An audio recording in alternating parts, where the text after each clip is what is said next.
Soy Mariana Vázquez, profesora responsable de una materia en la carrera de Ciencia Política de la Universidad de Buenos Aires, una materia optativa que se llama Globalización y Regionalización, Procesos e Instituciones, y el subtítulo más simpático es La integración regional en América Latina y el Caribe y el mundo. La materia la doy desde el año 2000. Y me parece interesante por ahí contar esa historia porque yo siempre digo cuando comienzo cada cuatrimestre que lo que se ha ido transformando nuestro programa, a ver, nosotros como cátedra hacemos docencia, hacemos investigación y hacemos extensión. Entonces, pensando voluntariado universitario, pensando en las primeras dos patas del trabajo docente, del trabajo en la universidad, que son la docencia e investigación, si nosotros vemos cómo ha cambiado nuestro programa y nuestros proyectos de investigación en los últimos 15 años, que es desde que tenemos la cátedra, es una muestra bastante interesante de cómo ha cambiado la región, ¿no? Yo me acuerdo del programa que tenía en 2002, estábamos, porque si hay que hablar de integración no podemos dejar de hablar de la Unión Europea, dábamos Unión Europea, siempre en un sentido crítico, pero en una etapa en la cual la Unión Europea se planteaba como lo que nosotros llamamos poder normativo global, por un lado, es decir, en algún sentido la Unión Europea se proclamaba como modelo para el resto del mundo en lo que a integración refiere. Y tanto en lo académico como en lo político, bueno, nuestras cabecitas colonizadas en muchos casos lo tomaban como si fuera natural, ¿no? Vamos a hacer integración, tenemos que seguir el camino de la Unión Europea. Y hoy estamos enseñando, lamentablemente, la crisis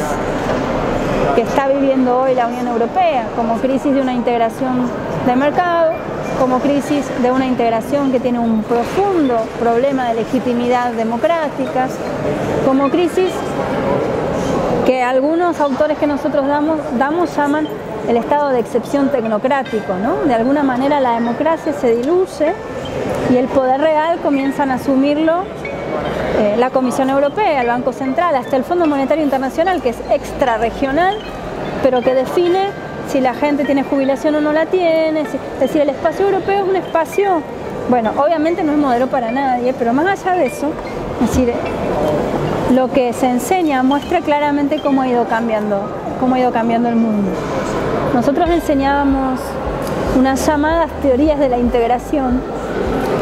que son teorías que se crearon a partir de la década del 50 para poder explicar el proceso de integración europeo, que claramente es una referencia, en cualquier caso es una referencia, si de integración se trata, como decía antes.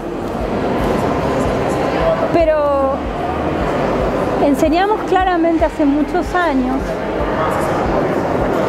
y contrariamente a mucho de lo que algunos de nuestros colegas han investigado durante las últimas 10 o 20 años,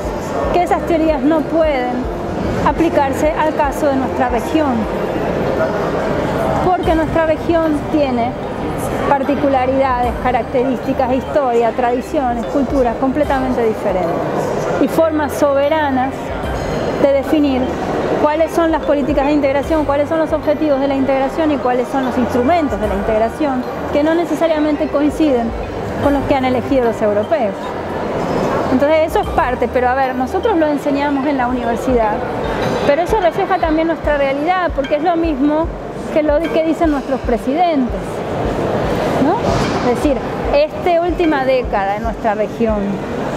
es una década en la cual hay una descolonización, no solo en lo económico, en lo político, sino también en lo mental, en cómo pensamos nuestra región, en cómo pensamos nuestra realidad. Entonces, lo que uno va enseñando también refleja cómo se ha ido transformando de un lado y del otro la realidad. Y en lo que es la integración sudamericana, nosotros enseñábamos cuando empezamos de manera crítica, pero enseñábamos un Mercosur que estaba profundamente anclado en lo comercial, donde las asimetrías entre los estados no importaban, donde la liberalización del comercio era un objetivo a ultranza y no implicaba si destruía tejido productivo o no, si dejaba a la gente en la calle o no. Es decir, como alguna vez planteé, una integración que era una forma regional de las reformas estructurales del consenso de Washington en cada uno de los países. Y a nosotros hoy no nos alcanza el año para enseñar a los estudiantes todas las dimensiones humanas en las cuales el Mercosur ahora tiene políticas. Yo en una clase puedo, en 2, 3, puedo enseñar el Mercosur comercial rápidamente. Yo ahora tengo que enseñar lo que hace el Mercosur en derechos humanos, en cooperativas, en agricultura familiar, en integración productiva, lo que hace para resolver las asimetrías, cómo se posiciona frente al ALCA. Entonces, el problema de la materia es que en realidad ya no llega a cubrir todo lo que el Mercosur ha conquistado en estos años. Entonces lo vemos y pasamos de 5 o 10 páginas a un programa de 30 páginas y cuatrimestre a cuatrimestre vamos cambiando qué enseñamos para poder dar cuenta de todo lo que el Mercosur ha abordado. Y no solo eso, ahora tenemos que enseñar la UNASUR, ahora tenemos que enseñar la CELAC, es decir, todos los avances y todos los nuevos espacios de integración que nuestra región ha conquistado, todo lo que cada uno de esos espacios de integración va logrando, la institucionalización veloz que hemos tenido en cada uno de esos espacios, es decir, de no existir a existir y ir consolidándose progresivamente en términos institucionales también. Entonces, bueno, nuestra docencia y nos hace feliz poder enseñar todo esto que ha sucedido, ¿no? Pero realmente refleja... Estamos por armar un libro. Mercosur, testimonio del cambio de época, que es un libro en el cual nosotros plasmamos una investigación de varios años, ya 5 o 6 años, donde va a haber muchos capítulos y cada uno de ellos justamente va a dar cuenta de lo que ha avanzado el Mercosur en cada uno de estos temas. Entonces hay un investigador o investigadora, gente joven vinculada a la cátedra, que es docente, que se ha iniciado en estos años, que siguió con mucho rigor cada una de las políticas que el Mercosur lleva adelante y nos parece importante también políticamente porque lamentablemente mucho de esto se desconoce, entonces no se valora lo que hemos alcanzado. Por supuesto que problemas hay y eso no es necesario especificarlo mucho, basta con leer los diarios que además se caracterizan por plantear conflictos que muchas veces existen pero otras veces ni siquiera eso, pero obviamente en un contexto de crisis internacional, de descenso de la actividad económica a nivel global y a nivel regional, con las dificultades propias de hacer converger proyectos de desarrollo nacionales que no necesariamente son convergentes, problemas hay, pero es importante reconocer todo lo que hemos logrado y parte del objetivo del libro es ese, es plantear lo que hemos logrado, plantear cuáles son los problemas para tener más instrumentos para poder profundizar en las políticas de integración.